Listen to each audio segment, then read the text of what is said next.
Salut.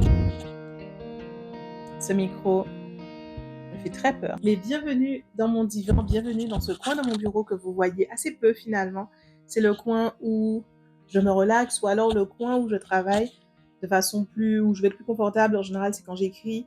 J'ai décidé d'utiliser ce coin pour filmer un deuxième type de vidéo que j'ai envie de faire, qui seront des vidéos où on va plutôt parler de sujets. La dernière fois que j'ai fait une telle vidéo, c'était celle où j'ai donné mon avis sur les secrets de Loli et l'espèce de petite polémique qu'il y avait. Haïtienne avait fait une vidéo, j'avais fait une vidéo réaction. Et ça vous avait beaucoup plu, c'est une vidéo sur ma chaîne qui a eu pas mal de vues. Et ça fait longtemps que je me dis, j'ai plein d'opinions sur plein de sujets. Je ferais faire plus de vidéos comme ça. Et puis j'arrêtais pas de repousser. Et donc, je ne l'ai jamais fait. Aujourd'hui, j'inaugure donc cette nouvelle catégorie de vidéos qui n'a pas de titre pour l'instant. La thématique que je voulais aborder aujourd'hui, c'est celle de la différence entre la pousse et la longueur. C'est-à-dire la différence entre vouloir échasser de la pousse pour ses cheveux versus vouloir avoir des cheveux longs et aller dans la direction d'être une personne qui a des cheveux longs. L'un donne des résultats plutôt court terme, l'autre donne des résultats plutôt long terme.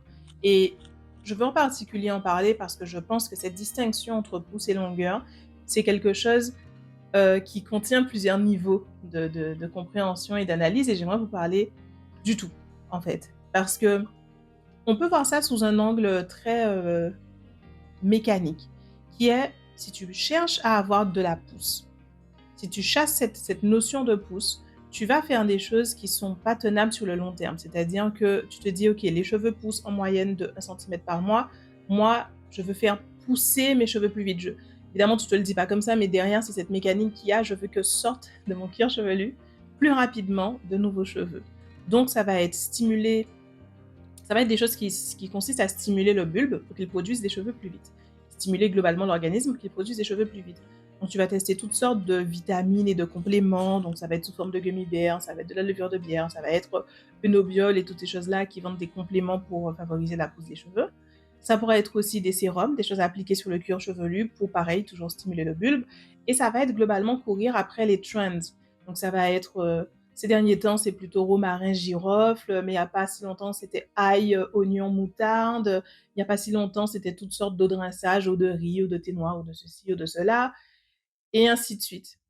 Tout ça, toutes ces trends, et à chaque fois qu'il y aura quelque chose à la mode, ce sera ça qui va attirer ton attention si tu cherches la pousse, parce que donc le but, c'est là tout de suite, je veux de la pousse. J'aime comparer ça avec la perte de poids. Il y a une différence entre vouloir perdre du poids et vouloir être une personne mince, ou en tout cas de telle morphologie que tu veux obtenir. Et si tu es en mode je veux perdre du poids et que le but c'est juste d'avoir 1 kilo en moins, 2 kilos en moins, et c'est cette notion du chiffre qui descend, ou 5 kilos en moins, ou 10 kilos en moins, peu importe, l'attention est portée sur là, ponctuellement, maintenant, créer une perte. Donc ça veut dire que tu vas tester des diurétiques, des cures, pareil d'ailleurs, des cures, des détox, des choses dont le but est de mettre dans une capsule de temps, de faire entrer un maximum de perte de poids. Ce qui est complètement différent de vouloir être une personne plus mince. Et dans ce cas-là, la portée est forcément long terme, mais du coup, les actions sont aussi complètement différentes. Si tu veux être une personne qui s'habille en 38, bon, il y a un mode de vie qui va avec ça, à adapter en fonction de ta personne, ta morphologie, ta vie quotidienne, mais ça va être des choses qui sont de l'ordre du quotidien. Dans ma vie quotidienne, ça va maintenant fonctionner comme ça. Les petits déjeuners, ce sera ce genre de choses. Les déjeuners, ce sera ce genre de choses. Les dîners, ce sera ce genre de choses, etc., etc. Et, et ça va être des choses qui sont alignées, qui sont compatibles sur 10 ans avec la morphologie que tu souhaites. Et pour les cheveux, c'est pareil. Et je suis la personne sur Internet qui prône et propage ce message spécifique pour les cheveux. Je tiens le micro d'une façon, je me rends compte que j'ai peur que ça fasse des espèces de frictions. L'idée de, si je veux être quelqu'un qui a des cheveux longs, je vais donc adopter la façon de faire d'une personne qui a les cheveux longs. Donc ça va être une certaine façon de prendre soin de ses cheveux, s'assurer que les cheveux sont toujours bien hydratés, que les cheveux sont toujours robustes, bien nourris, et s'assurer d'avoir une façon de s'occuper de ses cheveux qui favorise que les cheveux restent non emmêlés, sans nœuds, globalement sans nœuds, globalement non emmêlés, et globalement dans une façon qui du coup va nécessiter peu de manipulation pour donc les démêler, tout ça, tout ça. Et ça va être une façon de vivre. Ça va être intégré dans notre quotidien, intégré sur le long terme. Maintenant, à quel moment ça devient problématique? Ça devient problématique quand le sujet dont on parle et un sujet sensible qui compte pour les gens. C'est pour ça que je mets ça à côté du sujet du poids, parce que les 2 sujets sont sensibles. Les 2 sujets sont hautement émotionnels, mais je vais mettre une distinction entre les 2 parce qu'elle existe. Et la distinction, c'est que sur le sujet de la perte de poids, on est dans une société qui met la pression aux femmes pour perdre du poids, met la pression en fait, on est sur une société plutôt qui met la pression aux femmes pour être mince. Il faut absolument être mince, la société est extrêmement grossophobe.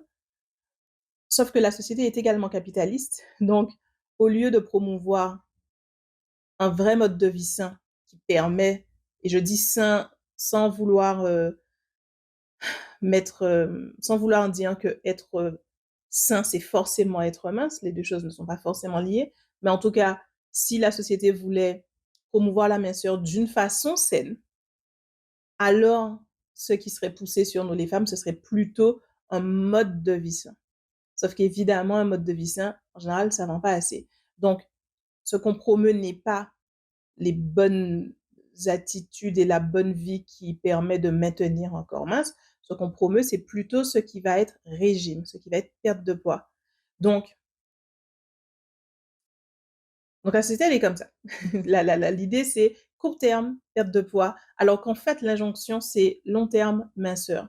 Sur les cheveux, c'est similaire, mais il y a une différence fondamentale, c'est qu'effectivement, ce qu'on veut au fond, ce qu'on sent dont on manque similairement au corps mince, c'est d'avoir des cheveux longs qui symbolisent la féminité et qui symbolisent donc pour une femme être suffisamment féminine, suffisamment ceci, suffisamment cela. Évidemment, moi, c'est pas ce que je véhicule quand je promeux les cheveux longs, mais on va y revenir. Il n'empêche donc que l'image d'Épinal, ce qu'on veut obtenir, c'est des cheveux longs. Mais comme exactement parallèlement à la minceur, ce qui est promu, ce qui est mis en avant, ce n'est pas une simple façon saine de prendre soin de ses cheveux au quotidien, pour les femmes noires en tout cas, hein, je parle pas là des autres femmes, ça va plutôt être les choses ponctuelles pour la pousse. Et le capitalisme fonctionne comme ça, et le capitalisme nous a conditionnés à penser comme ça, à penser pousse, pousse, pousse, pousse. Maintenant, quand quelqu'un vient avec l'idée plutôt long terme, ça existe dans toutes les industries finalement, qu'il y a des acteurs qui se positionnent différemment et qui viennent dire: «Ouais, je comprends l'obsession pour ce truc ponctuel, la société est ainsi faite, c'est ce qui va toujours être le plus populaire, mais voyez que ça marche pas, voyez que ça marche pas, et voilà ce que je vous propose qui est plus long terme. Regardez comment on peut plus construire quelque chose, dans le fond». Maintenant dans les autres industries, la réaction du public n'est pas aussi violente que la réaction quand on parle de cheveux crépus. Je trouve ça assez incroyable. Il y a quelques jours encore, j'en parlais avec ma sœur, et ça fait 14 ans que je suis sur internet et que je parle de cheveux, et ça fait 8 ans que je le fais professionnellement. Et c'est toujours fou pour moi à quel point l'importance et l'intensité des messages violents, en colère, voire haineux, même si heureusement, c'est plus rare que ça aille jusqu'à la haine, mais il y a quand même beaucoup de violence. Je reçois quand même beaucoup de violence par rapport au message juste que je propose, qui est: on peut avoir les cheveux longs, nous les femmes aux cheveux crépus, on peut avoir des cheveux beaux et longs, et tout le monde. Mais voilà la façon de faire, voilà le mode de vie, voilà comment il faut s'en occuper, voilà cette vision long-termiste des choses, voilà la façon d'aller dans le courant de fond. Maëlle, pourquoi tu as pas ta gamme de produits? Je ne suis pas à l'aise de de de de vous proposer des produits quand je sais que dans votre tête, il y a cette notion du produit miracle pour la pousse. Maëlle, pourquoi tu proposes pas des compléments alimentaires pour la pousse des cheveux? Ah, tant que vous êtes dans l'état d'esprit d'une pilule littéralement miracle pour la pousse, je veux pas participer à cet état d'esprit. Je ne veux rien faire pour participer à renforcer cet état d'esprit. Donc je fais très attention à ce que je produis, à ce que je plébiscite aux personnes avec lesquelles je m'associe en ce qui concerne les cheveux. Petite parenthèse, déjà ce que vous voyez là, c'est un wash and go étiré. Le tuto pour obtenir ça, c'est ma prochaine vidéo qui sera publiée normalement dimanche sur ma chaîne YouTube. Je voulais vous dire qu'en ce moment, mon programme Adieu cheveux secs est en promotion à 27 € au lieu de 67 €. Comme vous le savez, j'ai exactement 6 programmes courts et ciblés sur une problématique spécifique du cheveu crépus. Adieu cheveux secs est le programme qui cible donc le problème de la sécheresse. Le principe de ce programme, c'est que vous pouvez le consommer et l'appliquer sur vos cheveux en 2 heures exactement. Et c'est un programme satisfait remboursé, c'est-à-dire que vous écoutez ou vous lisez tout ce qu'il y a dans ce programme, vous appliquez, vous prenez des photos de tout ce que vous faites. Si le lendemain, vous n'avez pas la meilleure hydratation de votre life, vous nous envoyez toutes les preuves que vous avez bien appliqué les choses et on vous rembourse entièrement, donc il n'y a absolument aucun risque. Ce programme est un très bon moyen de démarrer avec la méthode à la folie et de démarrer avec moi dans le cheminement vers de super beaux cheveux crépus sans sauter tout de suite dans le grand bain d'un de mes programmes plus longs, plus chers, avec plus de suivi. Là, c'est très court, c'est très rapide et c'est un moyen de mettre un petit orteil dans l'eau. Le lien est dans la description, j'espère que vous allez sauter le pas. N'hésitez pas à m'envoyer vos questions par email ou par commentaire et je suis là pour vous. Allez, retour à la vidéo. Moi, je veux focaliser l'attention sur un message long terme, sauf que dès qu'on sort de mon audience, cœur, les gens qui aiment ce que je fais, qui croient en moi et cetera, dès que quelqu'un arrive de l'extérieur et c'est très, très souvent le cas, hein, c'est-à-dire les personnes quand elles découvrent ma chaîne, c'est au moins 50 des gens qui arrivent avec une posture d'hostilité parce que c'est n'importe quoi, qu'est-ce que tu racontes? C'est génétique, tout le monde peut pas avoir les cheveux longs et c'est comme ça, de toute façon, tu es qu'une voleuse, tu es qu'une arnaqueuse, arrête de dire n'importe quoi, c'est de l'arnaque, c'est de l'arnaque, c'est de l'arnaque dans tous les sens. C'est de dire la méfiance est présente comme s'il y avait un énorme danger dans ce que je propose. Le danger de croire qu'on peut avoir les cheveux longs, c'est terrible. Et donc les gens sont vraiment sur le qui-vive, sont vraiment activés émotionnellement et ça se traduit, ils sont vraiment touchés dans quelque chose de sensible et ça se traduit par beaucoup de colère, beaucoup de pushback sur quasiment tout ce que je dis. Les cheveux peuvent être beaux, les cheveux peuvent être hydratés, les cheveux peuvent être ceci. Tout ça, c'est non, non, non, les cheveux crépus, ils sont comme ça, ils sont compliqués. Non, non, non. Quand les cheveux sont fins et fragiles, eh ben, c'est comme ça. Non, non, non, on peut pas avoir les cheveux longs. Non, non, non. Ou alors, il y a même, t'as même pas les cheveux si longs que ça. De quoi tu parles? Tu sais pas de quoi tu parles. Pourquoi les gens t'écoutent? Non, non, non, ceci. Non, non, non, cela. Non, non, non, machin. Et cette colère est tellement complètement irrationnelle qu'en plus, les gens se sentent à l'aise de te reprocher des choses complètement qui n'ont aucun sens. Comment oses-tu faire payer? Si tu voulais vraiment aider les gens, tu ferais pas payer, ce qui est complètement absurde. Le concept de la vie, c'est, je sais pas moi, un restaurateur, il a envie de proposer de bons repas. C'est pas pour autant qu'il va les donner gratuits.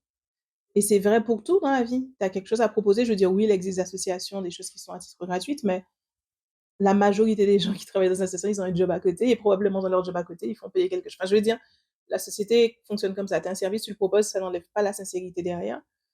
Mais le sujet est tellement sensible, le sujet touche à quelque chose de tellement profond chez nous qu'il y a une violence qui se déchaîne et je comprends cette violence et c'est pour ça que je continue de m'y exposer, c'est pour ça que je continue année après année.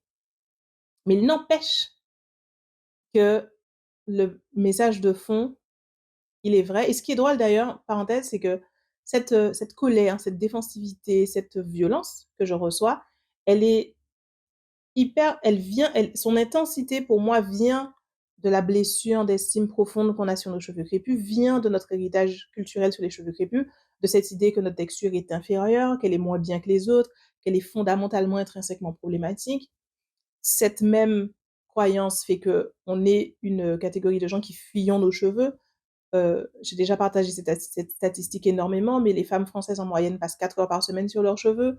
Moi, j'ai un sondage qui court depuis 9 mois maintenant. Il y a plus de 35 000 réponses sur ce sondage et 80 des femmes noires, selon mon sondage, hein, réel, passent moins de 2 heures par semaine sur leurs cheveux, 2 heures ou moins.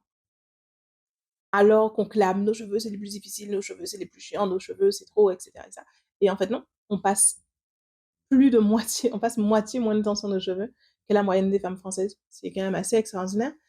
Hem, donc il y a clairement quelque chose de sensible, d'identitaire, de psychologique, de thérapeutique, de traumatique sur le sujet et malgré tout, quand je dis: «Hé, regardez, il y a un trauma là peut-être, il y a quelque chose à guérir, il y a quelque chose à corriger, il y a quelque chose à travailler dans le fond. C'est pas normal de fuir ses cheveux autant, c'est pas normal de vouloir porter des cheveux lisses tout le temps, c'est pas normal de vouloir changer de tête tout le temps» et cetera. C'est là que je reçois le plus de violence. «Comment ça culpabiliser les gens? Laisse les gens tranquilles» et cetera et d'ailleurs, je tiens à dire et je ferai une vidéo à part. Récemment, j'ai fait une vidéo, un short qui parlait spécifiquement du trauma et j'ai eu beaucoup de commentaires comme ça, très pushback, disant que je culpabilise les gens ou que j'attaque les gens et cetera. Ce qui n'est absolument pas mon intention et si, quand je fais du contenu, vous ressentez de la culpabilité ou quelque chose de l'ordre du mal-être, comme si j'essayais exprès d'appuyer sur vos boutons, je m'en excuse, c'est absolument pas mon intention, à aucun moment. Au contraire, ce que je veux, c'est attirer l'attention sur le sujet pour dire: «Eh, et si on guérissait ensemble?» voire même, j'essaye d'attirer l'attention, mon intention, c'est d'être même tout de suite avec un peu de pommade. C'est pas, «Ouh là là, c'est inflammé, ça brûle» et je mets mon doigt dedans.